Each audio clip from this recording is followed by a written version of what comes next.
আসলে সংবাদমেলখন বিশেষ কোনো ডাঙৰ বিষয় লৈ আমি অনুষ্ঠিত কৰা নাই।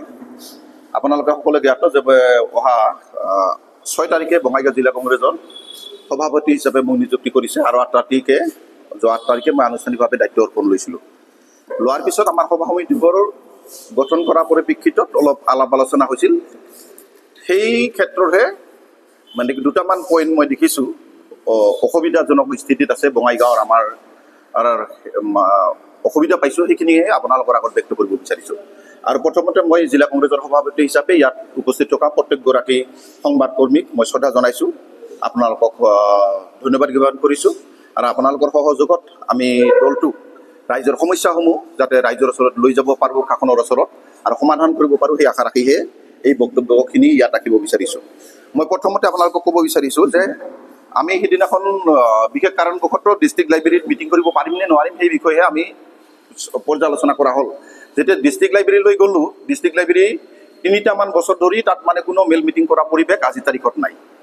ইয়াত ডিষ্ট্ৰিক্ট লাইব্ৰেৰীত এজন জনক বসুমতাৰী নামৰ মানুহ এজন গোৱালপাৰাৰ পৰা ইনচাৰ্জ হিচাপে চোৱা চিতা কৰি আছে আৰু এজন কৰ্মচাৰী আছে, কিন্তু ৰিডিং ৰুমটোৰ বাহিৰে বাকী একো নাই, কোনো সভা সমিতি পাতিব পৰা অৱস্থাত নাই। আৰু আমি ইমান দিনে যিমানবিলাক দলীয় হওক বা ৰাজনৈতিক দলবিলাকে ডিষ্ট্ৰিক্ট লাইব্ৰেৰীৰ সভা সমিতিবোৰ পাতিছিল, এইকাৰণে তাত কম খৰচত হৈছিল আৰু যিকোনো বিষয় লৈ আমি তাত এটা সুস্থিৰ পৰিৱেশত সভা সমিতিবোৰ পাতিব পৰা অৱস্থাত আছিল।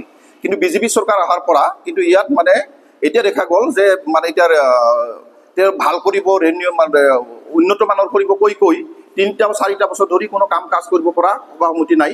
এইটো বঙাইগাঁৱৰ কাৰণে এটা ডাঙৰ সমস্যা বুলি মই ব্যক্তিগতভাৱে অনুভৱ কৰিছোঁ। তাৰপিছতে যেতিয়া আমি আৱৰ্ত ভৱন চাৰ্কেট হাউচলৈ গৈছিলোঁ, চাৰ্কেট হাউচতো একেই পৰিৱেশ। চাৰ্কেট হাউচ এতিয়া ব্যক্তিগতকৰণ কৰা হৈছে। অসম চৰকাৰে ইমানবিলাক কাম কৰিছে, ইমান উন্নয়নৰ ঢাক ঢোল বজাই আছে, প্ৰশাসনে ইমান কৰিছে বুলি কৈ আছে মানে হেমন্ত বিশ্ব শৰ্মাৰ চৰকাৰে, কিন্তু সাধাৰণ এটা আৱৰ্ত ভৱন চাৰ্কেট হাউচ চৰকাৰে পৰিচালনা কৰিব পৰা অৱস্থাত নাই। এইটো দিছে আমাৰ ইয়াত হোটেল জাহ্নবী ৰেজেঞ্চিক তেওঁলোকে দিছে। তাৰপিছত মই যেতিয়া গ'লোঁ তাত ক'লোঁ যে ইয়াত মানে মানুহ ৰাখিব লাগিলে মানে কেনেকুৱা ব্যৱস্থা, তেওঁলোকে এতিয়াতো হোটেল জাহ্নবী ৰেজেঞ্চিয়ে চাই আছে। তাত মই লগ পাইছিলোঁ প্ৰবীণ বৈশ্য ডাঙৰীয়াক লগ পাইছিলোঁ, তেখেতে কৈছে যে তাৰপিছত ঠিকে আছে, তেওঁলোকে চাব কোনো কেনেকুৱা ৰেট কি হৈ আছে। তেওঁ ৰেটটো যিটো ক'ল, মই যিটো খবৰ পাইছোঁ তাতকৈ বেলেগ ক'ল। তেওঁ ক'ল 500 টকা আৰু 800 টকা বুলি তেওঁ আমাক সন্মতক কৈছিল। কিন্তু মই যেতিয়া ক'লোঁ ইয়াত 1200 টকা আৰু 1500 টকা বুলি অলপ আগতে মই জানিছোঁ বা অফিচিয়েল হেৰি হয়, তেতিয়া তেওঁ কৈছিল নহয় এতিয়া দিছি আৰু অলপ সংশোধন কৰি 500ৰ পৰা 800 কৰিব বুলি কৈছে। কিন্তু 1200 টকাৰ পৰা 1500 টকা ইতিমধ্যে তেওঁ চাৰ্কুলাৰ অফিচিয়েলে কৈ দিছে। এতিয়া 1200 টকাৰ আৱৰ্ত ভৱনত ৰাখিব, কোনবিলাক আৱৰ্ত ভৱনত ৰাখে? চৰকাৰী মানুহবিলাকে ৰাখিব আৰু বিশিষ্ট সমাজসেৱক, বিশিষ্ট ব্যক্তিসকলক, অৰাজনৈতিক সংগঠনৰ বিশিষ্ট ব্যক্তিসকলক, শিল্পী, সাহিত্যিক, খেলুৱৈ, সেইসকলক বিশেষ অসুবিধাৰ কাৰণে আমি চাৰ্কেট হাউচত কেতিয়াবা ৰাখিব লগা হয়। এতিয়া যদি ব্যক্তিগতকৰণ কৰা হয়, তেতিয়াহ'লে চাৰ্কেট হাউচটো যদি ব্যক্তিগতকৰণ কৰা হয়, তেতিয়াহ'লে আমি সাধাৰণ মানুহে পাব নে নাপাব? তাত হোটেল এজেঞ্চিয়ে কোনবেলা কি ক'ব সেই কথাটো খোলা আছে না নাই, ভিৰ আছে না নাই, মানে তাত ৰুম পাব নাপাব, এইটা এটা সাধাৰণ মানুহৰ সমস্যা হ'ব। আৰু ৰেটটোও বহুত বেছি হৈছে। তাৰোপৰি তেওঁলোকে তাত মানে হোটেল যেনেকৈ থাকে, টেবুল থাকিব, চাহ পানী থাকিব, তেওঁলোকৰ এটা ৰেট আছে, সেই হিচাপে আমি চাহ পানী ভাত খালে তাত ৰেটবিলাক হ'ব। যেনেকৈ আমি আগতে পাইছিলোঁ মানে এক থালি ভাত, নিৰামিষ ভাত চাৰ্কেট হাউচত আমি 100 টকাত পাইছিলোঁ আগতে। তাৰপিছত সৰু মাছ ভাত পাইছিলোঁ 130 টকাত, আৰু ৰৌ মাছ বা কাটলা মাছ এনেকুৱা দিলে 150 টকা তেওঁলোকে লৈছিল। আৰু চৰকাৰী মানুহৰ কাৰণে 150 টকা চাৰ্কেট হাউচত ৰুম লৈছিল, আৰু বেচৰকাৰীবিলাকৰ কাৰণে 500 টকা লৈছিল। এতিয়া যদি 1200-1500 টকা হয়, তেতিয়াহ'লে আমাৰ কাৰণে, আমিতো বেচৰকাৰী, আমাৰ কাৰণে অসুবিধা হ'ব। আৰু এই ৰেটটো যে 1200-1500 হৈ থাকিব তাৰ গেৰেণ্টি আছে কি? কালি তেওঁৰ ইচ্ছামতে বা তেওঁলোক প্ৰশাসনে অনুৰোধ কৰিব যে এইটো বঢ়াই দিয়ক, তেওঁ বঢ়াই দিব। গতিকে এখন হোটেলক স্বত্বাধিকাৰী এটা যদি আমি চাৰ্কেট হাউচে চলাব নোৱাৰো, জিলা প্ৰশাসনে জিলা উপায়ুক্ত কৰিব নোৱাৰে, তেতিয়াহ'লে কেনেকুৱা ধৰণৰ কথা হ'ব? চৰকাৰখনৰ উন্নয়নৰ কথা কোৱাটো বাস্তৱত কি হৈছে সেই কথাকো আপোনালোকৰ আগত দৃষ্টিভংগী ৰাখিব বিচাৰিছোঁ। মই ইয়াত অকল যে ডিচি বা প্ৰশাসনৰ চৰকাৰৰ ভুল বুলি মই কোৱা নাই।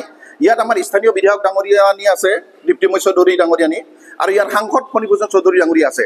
তেওঁলোকে কিমান দিনৰ পৰা, 40 বছৰৰ পৰা তেওঁলোকৰ একেটা ঘৰতে মানে সাংসদ, এতিয়া সাংসদো হ'ল একেটা ঘৰতে। সাংসদ বিধায়ক থকাৰ পাছত এই বিষয়বোৰ কিয় দৃষ্টিগোচৰ তেওঁলোকৰ হোৱা নাই, কি কাৰণে ইয়াৰ মানে প্ৰতিকাৰক হিচাপে তেওঁলোকে আগবাঢ়িব খোজা নাই, সেই কথাটোহে লাজৰ কথা হৈছে। মই সেইকাৰণে তেখেতসকলৰ দৃষ্টিগোচৰ কৰিছোঁ যে বঙাইগাঁৱৰ এই সৰু সৰু সমস্যাবিলাক MP বিধায়কগৰাকীয়েও নিশ্চয় চাব লাগে, আৰু ইহঁত তেওঁলোকৰ দুৰ্বলতা বুলি মই ভাবিছোঁ।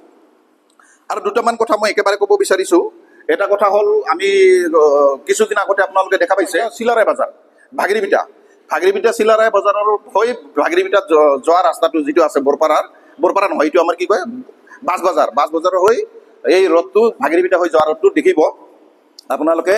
ড্ৰেইন মানে কি কয় ফুটপাথ কি ক'ব আমাৰ পদপথ বনাইছে, কিন্তু আপোনালোকে চাব তাত মানে পদপথত গোটেইবিলাকত ইলেক্ট্ৰিচিটিৰ তাঁৰ আছে। মানে ফটো যদি আপোনালোকক লাগে, মই অলপ আগতে যাই চাই আহিছোঁ, তো মই আপোনালোকে নিজে চাব যে ভিডিঅ' এইবিলাক কৰি আনিছোঁ। পদপথৰ লগতে মাজত মানুহ কেনেকৈ খোজ কাঢ়িব তেতিয়াহ'লে, গোটেই ৰাস্তাটোত আছে। অন্ততঃ ড্ৰেইনটো অলপমান ঠিক কৰি দিব লাগিছিল, নাইবা পদপথৰ যে পষ্টবিলাক আছে এই পষ্টবিলাক উঠাই দিব লাগিছিল। ইমানবিলাক কাম হৈ গ'ল, ইয়াত প্ৰশাসনে একো নাচাল নেকি? PWD কৰক যায় নকৰক কিয়, প্ৰশাসনে একো নাচাল, বিধায়ক MPও একো নকয় নেকি? আমি দৃষ্টিগোচৰ হোৱাৰ কাৰণে অলপ আগতে এজন ব্যক্তি কোৱাৰ কাৰণে মই এই বিষয়টো আপোনালোকৰ উপস্থাপন কৰিছোঁ। আৰু বিভাগীয় প্ৰশাসনক অন্ততঃ জিলা উপায়ুক্তক অনুৰোধ ৰাখিছোঁ, এইটো সমাধান কৰাৰ কাৰণে তেওঁ হস্তক্ষেপ কৰিব লাগে। এই বিষয়টো মই আপোনালোকৰ ব্যক্ত কৰিছোঁ। আৰু এটা বিষয় আমাৰ দৃষ্টিগোচৰ হৈছে যে সাধাৰণ বিষয় হ'লেও একেবাৰে সাধাৰণ নহয়, য'ত মানে মানুহৰ জীৱিকাৰ কথা থাকে সেইটো সাধাৰণ কথা হৈ নাথাকে। ঠিক তেনেদৰে SP অফিচৰ হৈ বঙাইগাঁও কলেজ হৈ যোৱা ৰোড আছে, তাত মানে বজাৰ সৰু সৰু এই গাঁৱৰ মহিলাসকলে বুঢ়ীসকলে মানে বজাৰ বহিছিল। বুঢ়ীসকলে নহয়, নেপালী, গাৰো, বড়ো সকলোৱে, ৰাজবংশী গোটেইবিলাকৰ মানে মাইনৰিটি সকলোৱে ইয়াত বজাৰ বহিছিল। বজাৰখন উঠাই দিছে, কিন্তু এইটো উঠাই দিয়াত আমাৰ আপত্তি নাই, তাৰ বিকল্প ব্যৱস্থা তেওঁলোকক কৰি দিব লাগে। আৰু তেওঁলোক কেনেকৈ উঠাই দিলে সেই কথাটো অলপমান মানে নিমিলা অংক এইকাৰণে আপোনালোকে চাব, সেইটো পৌৰসভা বঙাইগাঁও পৌৰসভা লিজত দিছে। মই পৌৰসভাৰ উপসভাপতিৰ লগতো কথা পাতিছোঁ, তেওঁলোকে কৈছে যে এইটো আমি লিজত দিছোঁ। লিজত এটা বস্তু দিয়াৰ পিছত হঠাৎ কৰি প্ৰশাসনে এইটো বন্ধ কৰি দিল। জিলা পৌৰসভাৰ পৰা কোনো আপত্তি নাই তাত বাজাৰ থকাত, আৰু তেওঁলোকে লেচিসকলক দিছে।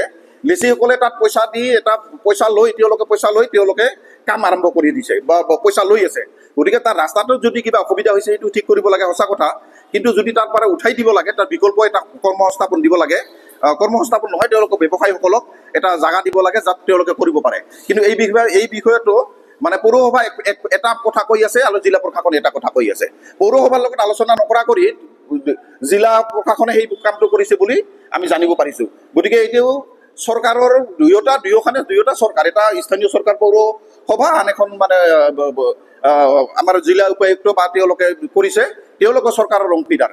তেওঁলোকৰ মাজত শীতল যুদ্ধত বা ইয়াত থকা ৰাজনৈতিক দল AGP দল আৰু BJP দল, তেওঁলোকৰ মানে AGP BJPৰ সংঘাতৰ পৰিণতত আমি অনুভৱ কৰোঁ যে এই সমস্যাবিলাকক কোনেও মাত নামাতে। AGP নামাতে, BJP নামাতে, MP আছে, MLA আছে, কিন্তু তেওঁলোকে ইয়াৰ কথা নামাতে। BJP দলৰ নেতাবিলাক আছে, ইনচাৰ্জ মন্ত্ৰী ইয়াত আছে, কিন্তু এই সমস্যাবিলাকৰ কথা তেওঁলোকে কোনো মাত মাতা নাই, বিকল্প ব্যৱস্থা কোনো দিয়াৰ চিন্তা চৰ্চা কৰা নাই। মই অনুৰোধ ৰাখিছোঁ সেই সৰু সৰু ব্যৱসায়ীসকলক বিকল্প ব্যৱস্থা দিয়াৰ কাৰণে আমাৰ ফালৰ পৰা অনুৰোধ ৰাখিছোঁ। ডিষ্ট্ৰিক্ট লাইব্ৰেৰীটো দিয়াত আমাৰ বহু ক্ষতি হৈছে, আমাৰ বুলি নহয়, আমি মেল মিটিং কৰাৰ কাৰণে অসুবিধা। যিকোনো চৰকাৰী বেচৰকাৰী যিমানবিলাক অনুষ্ঠান আছে, এতিয়া ক'ৰবাত মিটিং কৰিব গ'লে যাব লাগিব পাব্লিক লাইব্ৰেৰী ৰেটটো বেছি, 10,000 টকা লাগিব। তাৰপিছত কিছুমান দেখা পাইছোঁ চৰকাৰে তেওঁলোকে একেবাৰে কাম কৰিছে, চৰকাৰে বেছিভাগ হোটেল জাহ্নবীত মেল মিটিংবোৰ কৰি আছে। কিছুদিন আগতে আপোনালোকে দেখিব এই যে মোবাইল বিতৰণ এটা কাৰ্যসূচী আছিল, সেইটো আছিল কি কয় আশা কৰ্মীসকলৰ অংগনবাড়ী কৰ্মীসকলৰ তেওঁলোকৰ হোটেল ৰেজেঞ্চিত কৰিছে। কিয় কৰিছে? হোটেল ৰেজেঞ্চিত কৰাৰ লগে হোটেল জাহ্নবীত কৰাৰ লগে খৰচটো বাঢ়ি গ'ল। চৰকাৰী এটা আবদ্ধ ভৱন থকাৰ পিছত, চৰকাৰী এটা থকাৰ পিছত, পুথিভঁৰাল থকাৰ পিছত আমি ইমানবিলাক 700 মানুহ তাত মেল মিটিং কৰিব পাৰে। চৰকাৰী যিমানবিলাক অনুষ্ঠান হৈ আছে এতিয়া হোটেল জাহ্নবীত কি কাৰণত হৈ আছে? হোটেল জাহ্নবীত যোৱাৰ লগে লগে টকা খৰচ বেছি হৈছে। আৰু আমি গম পাওঁ চৰকাৰখনে ধাৰৰ ওপৰত ধাৰ, যোৱা 1 তাৰিখে 900 কোটি ধাৰ লৈছে। ধাৰ লৈ চৰকাৰখন একেবাৰে গলাৰ লাগি টেটু লৈ আহিছে। আৰু তেওঁলোকে এতিয়া পইচা খৰচ কমোৱাতকৈ পইচা কেনেকৈ খৰচ বেছি কৰিব পাৰে এই কথাটো তেওঁলোকৰ ব্যক্তিগতকৰণৰ জৰিয়তে পইচা কেনেকৈ বেছি খৰচ কৰিব পাৰে হোটেলত কাম মেল মিটিংবোৰ কৰি আছে। চৰকাৰী যিমান মন্ত্ৰী বিধায়ক আহিছে গোটেই অনুষ্ঠানবিলাক হোটেলত হৈ আছে। এইটো চৰকাৰে অযথা পইচা খৰচ কৰাৰ এটা কৌশল, আৰু এইটো আমি নিন্দা দিছোঁ। আৰু মই অনুৰোধ কৰিম প্ৰশাসনক, জিলা প্ৰশাসনক, উপায়ুক্তক, আয়ুক্তক ডাঙৰীয়াক অনাগত দিনত চৰকাৰী অনুষ্ঠানতে চৰকাৰী ঠাইতে যাতে চৰকাৰী অনুষ্ঠানবোৰ পাতে হোটেলত যোৱাৰ যিটো মানসিকতা সেই মানসিকতা পৰিত্ৰাণ কৰিবৰ কাৰণে মই অনুৰোধ ৰাখিছোঁ তাৰপিছত মূল কথা এইখিনিয়ে আপোনালোকৰ আগত ব্যক্ত কৰিছোঁ যদি কিবা থাকে মই পিছত পৰ্যায়ত আপোনালোকক ক'ম বুলি ভাবিছোঁ